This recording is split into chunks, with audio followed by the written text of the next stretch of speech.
Perfection doesn't create connection. You want to be as you and human as you are with your friends in your emails. You want to write engaging stories in the way that you would tell them to a friend. It makes them feel connected to you. It makes them feel like they would be friends with you in real life. And that makes them want to buy from you. Even if they don't necessarily need what you're offering, some people will buy it just to feel more connected to you and to get to experience you in some other way. It can seem like celebrity entrepreneurs won the jackpot, but there's more to the story. Behind the blockbuster coaching programs, offers, and live events are stories of careful development, fixed mistakes, and strategy. On this season of the Coach Pony podcast, I'm sitting down with successful business owners to ask them, how do you build that? I'll talk to a wide range of coaches and leaders, digging into how it all started, what they learned, and what you should know if you want to play a similar game. And with that, let's get down to business.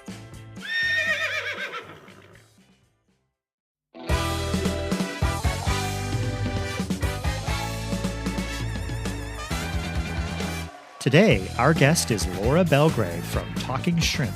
She's a world-class writer who uses email to sell amazing online programs. She got serious about selling programs using writing with a DIY offer called Inbox Hero that made over 6 figures the first time she launched. And we want to know exactly how she built it. Laura Belgray, you are the next guest on the Coach Pony podcast. Come on down. Welcome to the podcast, Laura Belgray. I am so excited you're here. We are here to talk about online programs, specifically do-it-yourself online programs. And you have an amazing one, Inbox Hero, that made 6 figures the very first time you launched it. So of course, I want to hear this story. So welcome to the podcast, Laura. We're so glad to have you here. Oh, well, thank you so much for having me. And I'm excited to be here. And thanks for giving me an open to talk about Inbox Hero, because usually I have to wedge that into the conversation. Now it's all laid out for me. The stage is laid. So thank you. We want to hear everything. So I want to go back to the day you got the idea to do this product in the very beginning. So Tell me, what gave you the idea to create Inbox Hero first? And then what gave you the idea to make it entirely do it yourself? Okay. So it started probably with a product I already had out, which was a mini course called 60-Minute Makeovers Copywriting Mini Course, longest name in proportion to any course there ever was. And that course is 60-Minute Makeovers. It's before and afters examples of web copy, sales copy, social copy, and I think probably just one email in that.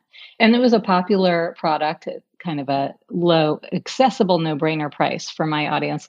They loved the whole before and after style. They loved seeing the work I did. Everything's marked up and annotated with like how I would improve it. And then I show the afters. And I started getting really into email, like just geeking out on it, filling up creating a welcome sequence, probably because I switched to ConvertKit, that from Aweber, and ConvertKit had a welcome sequence kind of templated out for you. So I was like, all right, I'll give it a try. And I started seeing the effects of that, my open rates jump, and people start, buying my stuff more. And it was really exciting. I was like, oh, wow, email really is powerful. Now I get it. Now I get why everybody's been saying the gold is in your list. I didn't really understand that before. I started writing about email, talking about it, and I guess establishing myself as an expert in email, and especially story-based emails that are fun to read and sell. So people who took my 60-Minute Makeovers course would often ask me, do you have anything like this, but just for email? And I was like, I don't, but I could. And so I set out to make a mini course, another mini course, but it would just be an all email version of 60-Minute Makeovers. And so I started collecting emails that I wanted to make over, and that folder grew and grew. I was like, there are so many here. And I started doing them.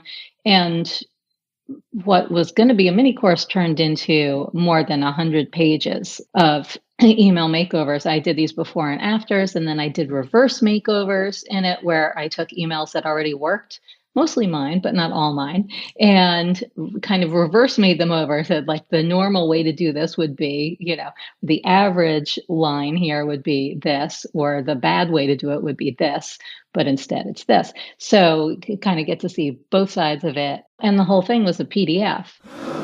That's kind of a surprising way to sell a course for some people, but people love it. But the DIY aspect is just what I wanted to sell because I love delivering something that is one and done. I love putting it in their hands. You download it. Now it's yours. Vaya con Dios.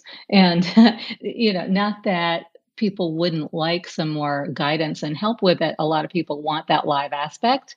And then I offer some bonuses usually, or I'd say every time. For instance, Q&A calls like office hours, but also live email makeover jams. So people can submit their work and everybody gets to see me make over these emails live on the spot and see it happen live. But it is mostly a DIY self-paced thing. And that's just the way I love to deliver a course. It's just because I don't love making good on something. Like I hate having to make good on money I've already been paid. I like to have the exchange of value right there on the spot. Here's the money. Okay, good. Here's what you bought. And then we're good to go. So you built this over 100, you said 150 page program. And then you had to set a price for it. So tell me, how did you determine the price for this? So I think I kind of based it on the price of things I've delivered before and offered before. So 60-minute makeovers was $99 and still is. And then I had an About Page Builder course that was same style. It's all on the page. And that was $199. And so for starters, like at the very beginning, I wanted to offer this at a somewhat similar price. It had to be more because there was a lot more value. This was built out like way beyond the mini course. So I made it in the very beginning $299. I just wanted it to be a no-brainer for anybody who was a fan of my stuff and had already bought from me. And it worked. I mean, that was the launch at $299. That was the first launch, and it did make over $100,000. And then I raised the price the next time because people were so happy with it. I was getting such great testimonials. And I feel like pricing should be done a bit on, well, you should always test out your product and see how people like it and see if it gets results. And so your pricing, I think, can be based not just on how big it is and how much stuff is stuffed into it, but on the results that people get from it. And since they were so great, I had such incredible testimonials coming in. I kept it at $299 for the next launch, but also sold Story Hero, which was a spinoff. It was just a training on storytelling for emails, and you could buy them as a bundle. So that came out to $499, I believe. And then that's where I kept the price with Story Hero now included inside Inbox Hero. So they get both pieces, and that gives them some video training. If for people who don't want just a PDF, they also want some video, something they can sit down and watch and feel like they're interacting with me as a person. So that's pretty much how I priced it. And when I was talking about just now about stuffing all the stuff that you can into something, I'm reminded of something I just heard. I'm listening to this audiobook, Jessie Klein, called I'll Show Myself Out. It's personal essays. And she's talking about teaching her son to potty train her toddler. And I guess obviously her toddler, we'd hope. And she's talking about how she bought this book to learn how to potty train. And it was just this massive book. And she's saying in her essay, I don't want a massive book. I don't want the ins and outs and the emotional context and the soul searching that goes along with potty training. I don't want all this stuff around it. I don't want a book. I want a pamphlet. She's like, I will pay twice what I paid for this book if you give it to me in a pamphlet. I find that very validating because I do think we don't want to stuff our courses so full of stuff that it's overwhelming to people and they never get around to it. I think shorter and fewer components is way better than a million different things stuffed into one. Yeah, I love that. And when you want to take action and get something done, you want to get that thing done. You don't need, if you need a slice of the pie and that's what you want, you don't need the whole pie. And it is something that I designed so that you could have a slice at a time. You can come back to it. You don't have to go in order. You can just flip through it, buffet your way through, oh, over here, that's where my eye went. I'm going to focus on that email. So talk to us about what it cost you to develop this product and get it to market. If you can just ballpark, what did you spend along the way to get it ready to sell? The only added cost to my usual overhead was having Michelle Martello, who's been my designer, developer, digital consigliere, like all things digital, having her turn it into an InDesign file. There's a lot involved in making little annotations that are in the margins, readable, a lot of trial and error, and it is a work of art that you wouldn't notice. It makes it look easy. So she put a lot of work into that. I didn't do ads. So I'm trying to think of any other expenses. I wrote the sales page myself and wrote any of the promotion that went around it, social, emails, etc. And nothing else, I don't think. And then do you remember, and this might be hard to remember, but what size was your email list when you launched it the first time? I believe it was 10,000 people. I think it was 10,000. It wasn't more than that. I think it had jumped from 6,000 to 10,000 like in that year. That's awesome to make 150,000 from a $299 product. Amazing. Really, really, really great. That's a lot of sales. It's a lot of sales. It was very high converting. And a friend of mine was like, you've got the right price point, the right offer. If you don't turn this into an evergreen funnel right now, you are a moron. She didn't say you're a moron. She was like, sorry, kind of like, I can't with you. And then I didn't. So, but I know that I could have. How long did it take you to develop the product from when you first got the idea, I'm going to do this, to the day you opened Cart? What was the timeline there? Because I think we always want to know, how long does it take to do something like this? I launched it on my 50th birthday, which was October 30th, 2019. And I started working on it and worked on it fairly steadily, a little bit here, a little bit there each day, like over that summer, and then handed it over so I would say probably spent most of July and maybe August working on it, then handed it over to Michelle, and then had to go back and forth editing it a bit or adding this in, adding that in. And then it was ready to launch, like ready to go in October. And I remember writing the sales page. I was at a conference at Copy Chief Live. I was speaking there the week of my birthday and the week of the launch. And I remember being at one of the back tables, writing my sales page on the fly. I think I had thought, I'm going to do this without a sales page. I'm just going to do it in email. And then I thought, well, that's ridiculous. I have the structure in here, the framework in my website to make a sales page. I had Michelle help me kind of last minute. I'm like, can you put in some graphics into this and create the framework out of this copy I've put in a Google Doc? And then I did the rest right there in the page. I'm ashamed to say while other speakers were speaking, I really wanted to pay attention to what they were saying, but was also writing a sales page at the same time.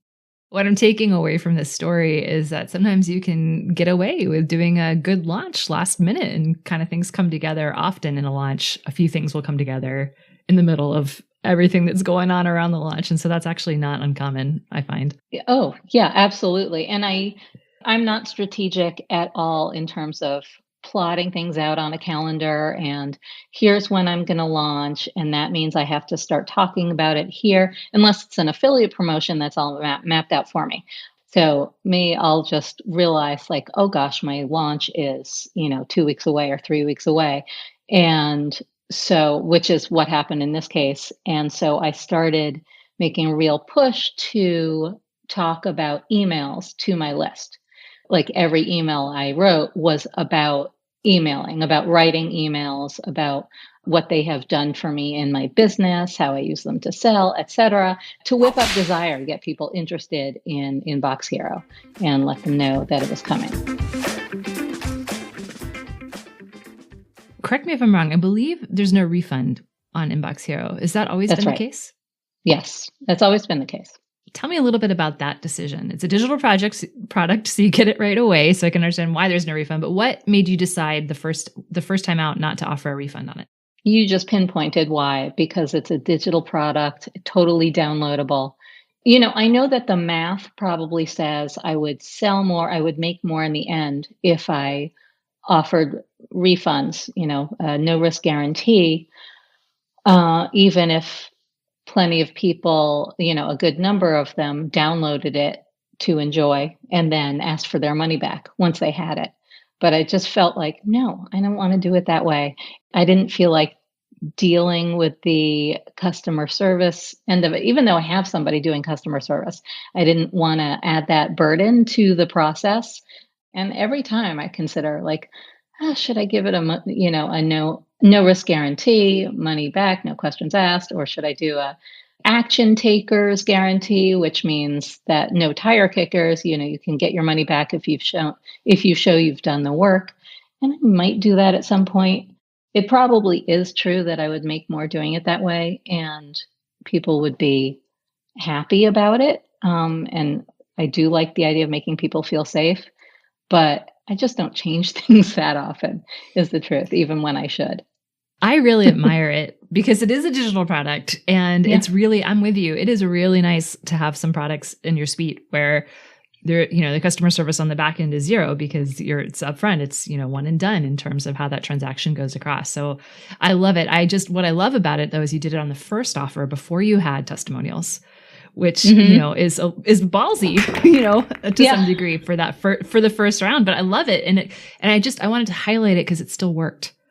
Right? That you did something that felt good to you in your business. You decided based on what you want and how you like to operate, you drew the rules that way to support you, and it worked. Yeah, it's true. It did. And thinking about it more, I've also just witnessed that people treat courses kind of like a bank.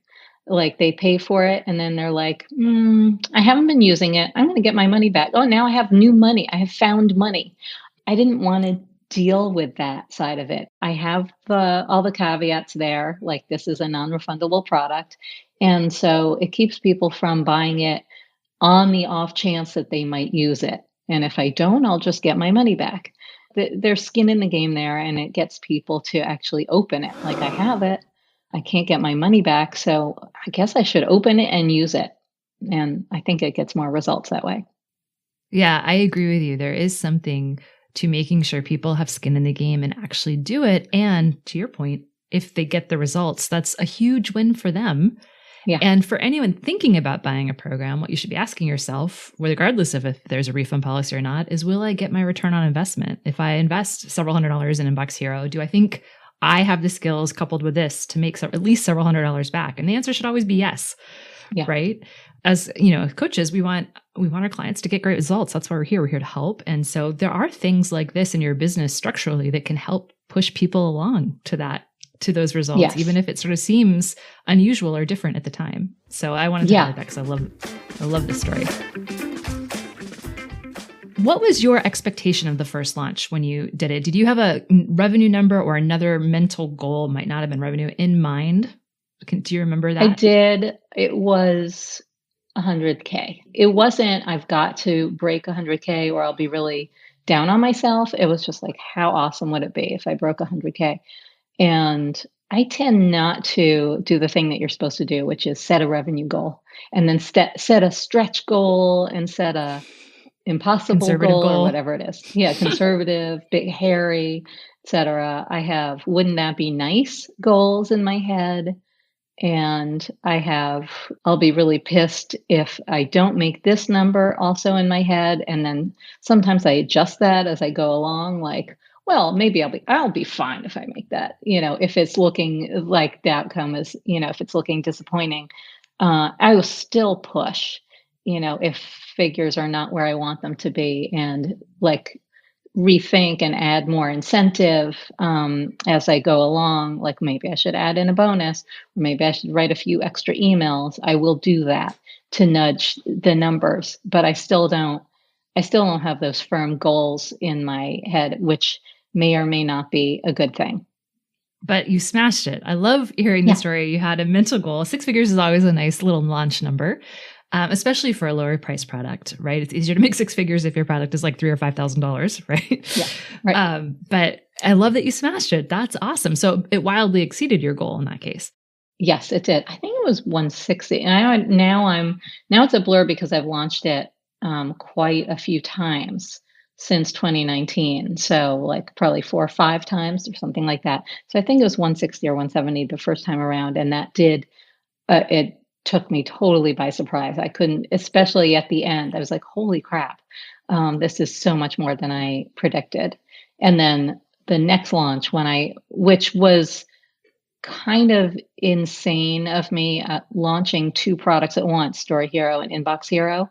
Like I launched Story Hero, and then on the tail end of Story Hero, launched Inbox Hero, and kind of both of them at once, saying like, you can get Story Hero at checkout for Inbox Hero. You can get Inbox Hero at checkout for Story Hero, like for either one for a discount, the same discount. And that launch really smashed it. I mean, that was a $250,000. Howdy. Nice.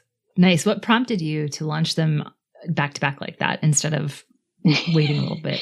Bad planning. The Story Hero was ready to launch.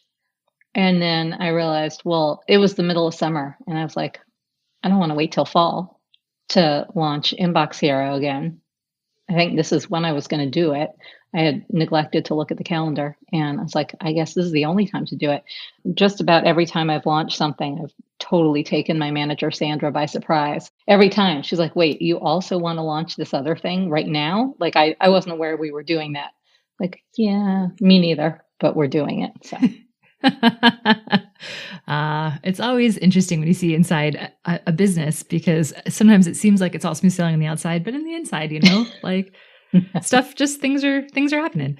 So looking back, is there anything you would have done differently for that very first launch now that you have the wisdom of several years? I don't think so, because it went so well. And I think it went so well because my audience was waiting for something from me. Like I hadn't created anything new in a long time. So, there's nothing that I would go back and do differently if I were outside, like if I were me and that was somebody else's launch and they were showing it to me, like, here's what I'm planning to do. I would probably tell them, like, I suggest you do a beta launch, and so that you can get testimonials, or deliver it as a bonus, which I didn't do that. I've done that with later products, delivered it as a bonus for an affiliate launch or something, or one of mine, and gotten testimonials from those people who got it as a bonus, and then was able to launch it with those testimonials, because I think that they are everything. In this case, I put in testimonials about other things that I've done for the initial launch, like for that sales page. And they worked, but I would probably tell myself to do a beta launch. Turned out I didn't need it, but it was, who knows, maybe it would have done even better. You have an advantage here in that you are a writer. And so people who've been following you, they've seen your writing every week, and they're won over to the fact that you know what you're doing, and so when you launch a product based on writing, it's just a natural fit.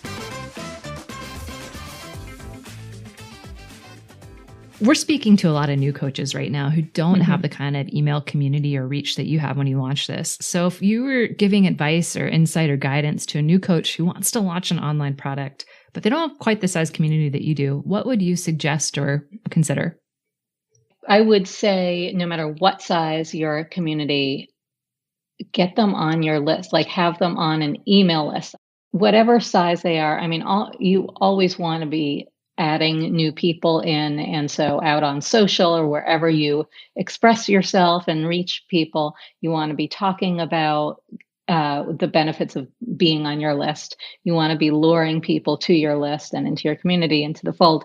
But I was going to say, no matter what the size of that list, you want to email them regularly, build trust with them, get them used to expecting awesomeness from you rather than what most people do, which is say, I don't really have anything to say. I'm going to wait until I have an offer to make and then I'll reach out to my list. You don't want to do that. That's ghosting them and then coming back and being like, you up?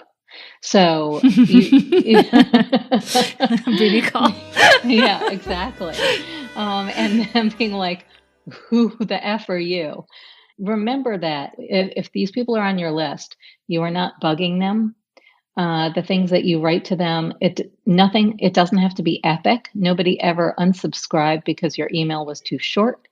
You want to deliver value, yes, but they're all different forms of value. So don't think that value always has to be some actionable tip, like, 3 ways to get over imposter syndrome. How many times are you going to say that? It can be in so many forms. So telling a story that changes my perspective that day and makes me think, oh, I hadn't thought of it that way. That's value. Making me feel anything is value, like, oh, now you got me riled up, or I hate that too. Making me feel less alone. Anytime you share your own struggles, challenges, insecurities, most people call it being vulnerable. I don't like that V word because I think it's so overused. So I call it flossom. But being flossom. Right. Yep. Wait, I'm not getting it. Flossom, awesome plus what's the F? Plus flawed. Yes. Gotcha. I love it. Flaunting your flaws. And that is what's awesome. So I always say that perfection doesn't create connection. So you want to be as you and human as you are with your friends in your emails, and also treat those emails like what I call an EFAB, which is an email from a bestie. So in your emails to your list, you want to be writing to one person, because that's how we would write to a friend. You want to think about it that way. Would I write this to a friend? You don't want to lecture and preach, because read your words and then imagine yourself writing them to a friend. And you might think, oh my God, no, I would never, ever say this to a friend. I wouldn't write something that was like, when we experience imposter syndrome, we are often inclined to believe that it is real. However, like you wouldn't write that way. You would say like, hey, Christie, had a moment the other day of feeling like a total fraud. I was blah, blah, blah. And, this person asked me to give a quick talk. And I thought, who am I to do that? I don't know shit about that. So how would you write it to a friend? You want to write engaging stories in the way that you would tell them to a friend. And it makes them feel connected to you. It makes them feel like they would be friends with you in real life. If you met in real life, like we'd be besties. And that makes them want to buy from you. Even if they don't necessarily need what you're offering, some people will buy it just to feel more connected to you and to get to experience you in some other way. That's what emails will do if you send them regularly, consistently. I prefer prolifically, like even more than once a week. I say go for 3 times a week if you can get it up to do that. There's always something to write about. And the more you write, the more you write. The more you write, the more you write. I love that. And nobody ever unsubscribed because it was too short. That's another great thing that you said that I love. I love those. Those are great. As we close out our episode, in keeping with our game show theme, we always like to play a fun game. This game, as always, is brought to us by 2 things: chocolate and awesome. The chocolate is chocolate-covered biscotti for today's episode. If you guys listening haven't had a chocolate-covered biscotti in a while, oh my gosh, get yourself one. It's so good. And the awesome is our program, Build a Real Business, here at Coach Pony. So if you need help building your business and want amazing training support and community as a new or struggling coach, come on over to coachpony.com and learn more. So we're playing higher or lower. And I'm going to ask you a question and make a wildly erratic guess, and you're going to tell me if it's higher or lower.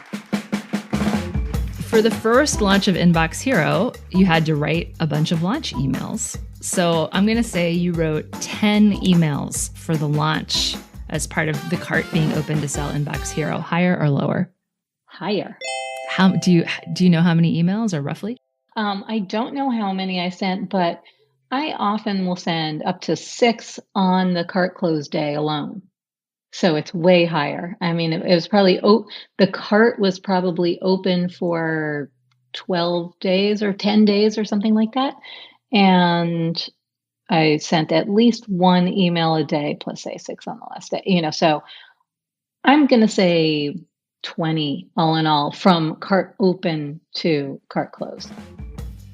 And you told us the initial price of Inbox Hero. And I'm going to guess today, you said you raised the price, but you did not say what the current price is. So today, I'm going to say the current price of Inbox Hero is $4.99, higher or lower?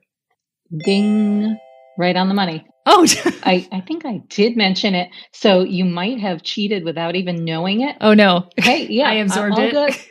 Good. So I'm going to say that since you've been selling it for several years, that you have spent money on ads, I'm going to guess, a little bit at some point. So it'll be hilarious if the answer is 0. But okay, so the amount of money you've spent on ads to market this product, I'm going to say is $5,000. Higher or lower?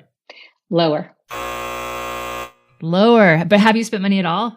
It's 0. So I have now, in the past year, I have spent some money on ads for lead gen. They send people to my freebie, which is my 33 most open subject lines. It's my guide to non-sucky subject lines.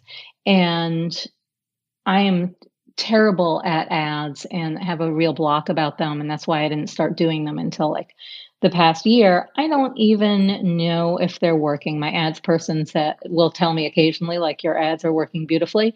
I don't think that's the case. I think it's all relative, like beautifully, considering ads are a shit show right now. That is a true story. Yes. So I don't even know if that spend is bringing me any significant number of leads, judging from the comments I get on some, like from different audiences. Like it's a bunch of older, grumpy white men who will say, like, I don't know, one of them just commented, "Let me know when you're talking shemp." And then it was a picture of some actor, some like, I don't know, 20s movie actor, corny stuff like that, or people saying like, "Oh yeah, nice scam." I'm like, I'm not sure what the scam is, but that's all to say that I don't put much stock in ads and have never spent a dime on them to promote Inbox Hero, which I've been told I should, but I don't. I love that you said that, because I think sometimes, especially newer business owners, and a lot of coaches fall into this, is they want something easy to market their business, and ads feel easy. But it's a good reminder that super successful people can sell products without any ads at all, and they're doing just fine. And ads, in fact, are not easy, and they can it's often like setting money on fire. So, it's not a great place to start as a new coach, and you can do a lot without any ads at all. So thank you for being that real life data point for all of our coaches listening, because I preach as a new coach, please don't spend money on ads. Use organic marketing first and foremost. You'll do better. So with that, I want to say thanks for playing higher or lower. I hope it was pretty painless. And I want to just let people know where to reach you. So you mentioned your awesome freebie. So please talk about that first and tell people how to find you. So especially if you're all excited about emails now, I hope you are, you should come and grab my freebie, which is my non-sucky subject lines. It's my 33 most open subject lines plus 4 that tanked. And I'll tell you why I think they tanked, and templates to make your own scroll stopping subject lines. So that's at talkingshrimp.com/subject lines, all one word. You'll also find it if you come over to talkingshrimp.com. There are other freebies floating around there that you can sign up for, but I think that's the one that you're going to want the most. There's also 5 secrets to non-sucky copy on that homepage. So come find me there. Please come find me on Instagram. And if you got something out of this episode, I think tag us both in your stories. We love it. I will story you back. And so I'm at Talking Shrimp NYC over there. Awesome. Talking Shrimp NYC, talkingshrimp.com. Everyone, please go and check out all of Laura's amazing offerings and consider getting yourself on the list for Inbox Hero. And so with that, I want to say thank you so much for being on the Coach Pony podcast, Laura. It was a delight. Thank you so much. And to everyone listening, we'll see you on the next episode. As always, thanks for listening. I appreciate you. If you like this episode, don't forget to subscribe and share it with another coach. And if you need more practical business help, for the love of chocolate, please go to coachpony.com and sign up for a free guide and business training designed to help you get paying clients. We'll see you over at www.coachpony.com.